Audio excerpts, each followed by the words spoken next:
Assalamu alaikum warahmatullahi wabarakatuh. Welcome to Chemistry Concept with Shakil Ahmad. Today we are going to discuss difference between atomic mass and molar mass. अक्सर student को इसमें confusion रहती है कि atomic mass और molar mass में फ़र्क क्या है। यहाँ पर हमने बतौर एक्सप्लेनेशन एक एमसीक्यूज रखा हुआ है कि which one of the following is the mass of one carbon atom. एक कार्बन एटम का मास कितना है, तो आया 12 एएमयू है या 12 ग्राम है या दोनों है। तो इस कंफ्यूजन को आज हम दूर करेंगे। तो बेटा सुने, एटॉमिक मास जो है ना, atomic mass it is simple the mass of one atom, mass of one atom, mass of one atom. एक एटम के मास को हम एटॉमिक मास कहते हैं। फॉर एग्जांपल यहाँ पर मैं बहुत सारे एग्जांपल लिखूंगा, वो एग्जांपल्स जो इंडिकेट इकेट नम्स टेस्ट में आते हैं और आपको ये हेल्प देगा मोल कंसेप्ट में भी, मोलर मास फाइंड करने में भी है।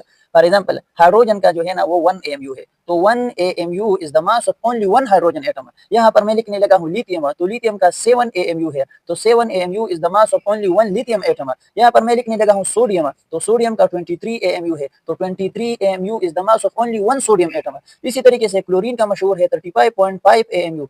इसी तरीके से बेटा कार्बन का जो है ना 12 एएमयू है। इसी तरीके से बेटा ऑक्सीजन का जो है ना 16 एएमयू है। इसी तरीके से नाइट्रोजन का जो है ना वो 14 एएमयू है। तो बेटा एटॉमिक मास जो है ना ये मास ऑफ ओनली वन एटम होता है। यहाँ पर मैंने बहुत सारे एग्जांपल जो मशहूर है वो मैंने लिख लिए। सल्फर का जो है ना, सल्फर का वो 32 एएमयू है। अब सुने बेटा, तो एएमयू में जब कोई मास दिया गया हो तो ये अक्सर औकात एक सब्सटेंस के लिए हम लिखते हैं। For example 1 MU is the mass of one hydrogen atom, 23 MU is the mass of only one sodium atom. अब इधर देखिए, मोलर मास किसे कहते हैं? It is the mass of one mole of a substance, one mole of a substance. कोई भी substance, substance से मुराद कोई एटम हो, मॉलिक्यूल हो, आयन हो, यानी कंपाउंड हो, जब आप उनका 1 मोल कंसिडर करें, 1 मोल, तो 1 मोल का जो मास होता है उसको हम फिर मोलर मास कहते हैं। सपोज करें, और 1 मोल जो है ना आपको पता है बेटा कि 1 मोल से मेरा मुराद जो है ना वो 6.023 मल्टीप्लाई 10 की पावर 23 ये नंबर है। यानी इतने नंबर में हाइड्रोजन एटम हो, इतने नंबर्स में लिथियम एटम हो, इतने नंबर्स में सोडियम हो,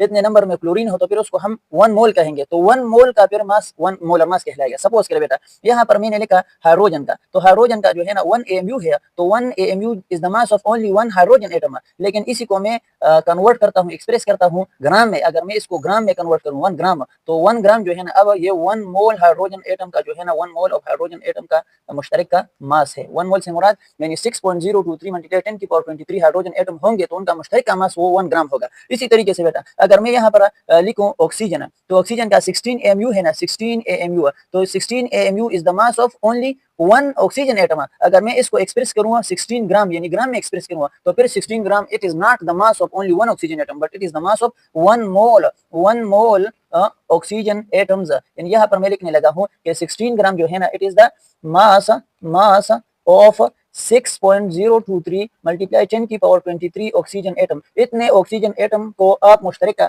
इकट्ठा करेंगे तो उनका मुश्तरक का मास जो है ना वो 16 ग्राम होगा। तो जो एटॉमिक मास है आप उसको एक्सप्रेस करो ग्राम में, तो यही फिर क्या बन जाएगा? मोलर मास बन जाएगा। इतना क्लियर है बेटा? अब यहाँ पर इस एमसीक्यूज में आ जाए बेटा, Which one of the following is the mass of oxygen atom? तो यहाँ तो हमने क्लियर किया कि कार्बन का जो एटॉमिक मास है वो 12 एमयू है, और हमने पढ़ा कि एटॉमिक मास ये एक एटम के मास को हम कहते हैं। तो यहाँ पर आपको साफ लिखा हुआ है कि एक कार्बन एटम का मास कितना है, तो वो 12 एमयू है, 12 ग्राम नहीं है। 12 ग्राम जो है ना वो 6.023 मल्टीप्लाई 10 की पावर 23 कार्बन एटम का मुश्तरक का मास फिर वो 12 ग्राम होगा। तो 12 gram is the molar mass of carbon and 12 amu is the atomic mass of carbon.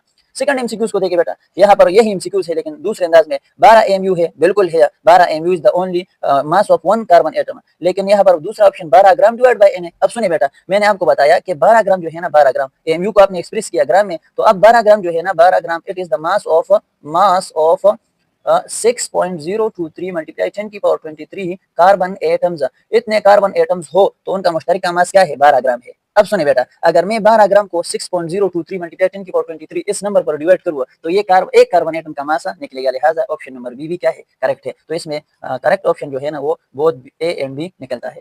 ये एक अगला एमसीक्यू मैंने रखा है, how many carbon atom are present in 120 amu. 120 amu में कितने कार्बन एटम मौजूद होंगे? तो बेटा सुने, मुझे एक कार्बन एटम का पता है कि वो 12 एएमयू है। तो बेटा सुने, एक कार्बन एटम का जो मास है वो कितना है, यानी एक कार्बन एटम में कितने एमयू होते हैं? 12 एमयू। अब मुझे कितने एमयू दिए गए हैं? वो 120। तो 120 एमयू में कितने कार्बन एटम्स होंगे? एक्स मुझे पता नहीं है, आप क्रॉस मल्टीप्लिकेशन करें, क्रॉस मल्टीप्लिकेशन करें, तो 120 multiply 1 is equal to 12 x. अब मुझे एक्स फाइंड करना है, तो x is equal to 120 divide by 12, तो इससे आएगा 10। यानी बेटा सुने 10 कार्बन एटम का मुश्तरक का मास जो है ना वो 120 AMU है। तो बेटा 120 AMU में कितने कार्बन एटम आते हैं? 10 कार्बन एटम आते हैं। यहाँ तक भी क्लियर है। एक दूसरा बस, जिस तरह एटॉमिक मास जो है ना ये एक एटम के मास को कहते हैं, इसी तरीके से मॉलिक्यूलर मास जो है ना, मॉलिक्यूलर मास ये एक मॉलिक्यूल के मास को हम कहते हैं मास of only one molecule, mass of only one molecule. बेटा सुने, यहाँ पर मैं एग्जांपल के तौर पर लिखने लगा हूँ। फॉर एग्जांपल H2O एक मॉलिक्यूल है H2O।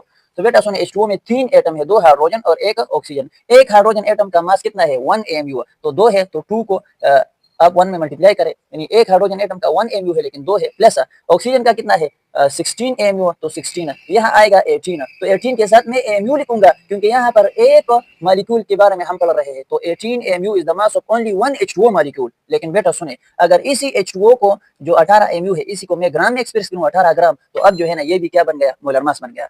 ये क्या बन गया? Molar mass. यानी 18 ग्राम जो है ना, अब it is the 1 mole mass of 1 mole H2O molecules, यानी 6.023 मल्टीप्लाई 10 की पावर 23 मॉलिक्यूल्स ऑफ H2O को आप इकट्ठा करेंगे तो उनका मुश्तरक मास जो है ना वो 18 ग्राम होगा। 18 AMU is the mass of 1 H2O molecule, लेकिन 18 gram is the mass of 1 mole H2O molecule. इसी तरीके से बस लास्ट फार्मूला मास जो है ना, फार्मूला मास किसे कहते हैं? Formula mass. तो फार्मूला मास हम डिफाइन करते हैं किसके लिए बेटा? किसके लिए बेटा? एक अयानिक compound. It is the mass of one अयानिक compound, mass of one अयानिक compound. एक अयानिक कंपाउंड का जो मास होता है उसको हम क्या कहते हैं? अयानिक फार्मूला मास। सपोज कर यहाँ पर मैंने लिखा NaCl एक अयानिक कंपाउंड है, तो Na का बेटा क्या है? 23 है। क्लोरीन का एटॉमिक मास क्या है? 35.5 है। तो 23 प्लस 35.5 को जब हम जमा करेंगे तो इससे आएगा 58.5। इसके साथ भी हम AMU लिखेंगे क्योंकि ये डिफाइन होता है किसके लिए? 1 के लिए। तो एक अयानिक कंपाउंड का मास क्या है? वो फार्मूला मास है। लेकिन इसी 58.5 AMU को जब आप ग्राम में एक्सप्रेस करेंगे, ग्राम में, यानी यहाँ पर मैं लिखने लगा हूँ 58.5 ग्राम, तो अब 58.5 ग्राम जो है ना ये 1 मोल NaCl अयानिक कंपाउंड का मुश्तरक का मास होगा। तो यहाँ पर मैं लिखने लगा हूँ mass of 1 mole of NaCl अयानिक compound formula units. तो यहाँ तक बेटा खुलासा हम निकालते हैं कि atomic mass is the mass of only one atom, molecular mass is the mass of only one molecule, formula mass is the mass of only one ionic compound। इसी तरीके से ionic mass is the mass of only one ion। अब इन चारों को जब आप ग्राम में express करेंगे तो it is now called molar mass. और मोलर मास जो है ना ये डिफाइन होता है 6.023 मल्टीप्लाई 10 की पावर 23। इतने नंबर में या एटम हो, इतने नंबर में या मॉलिक्यूल हो, इतने नंबर में या आयन हो, इतने नंबर में या फार्मूला यूनिट हो, तो फिर उसका मास मुश्तरका मोलर मास कहलाएगा। उम्मीद है आपने बहुत कुछ सीखा होगा। इंशाल्लाह फिर मिलेंगे एक दूसरे न्यू कंसेप्ट के साथ, शॉर्ट ट्रिक्स के साथ। अस्सलाम वालेकुम।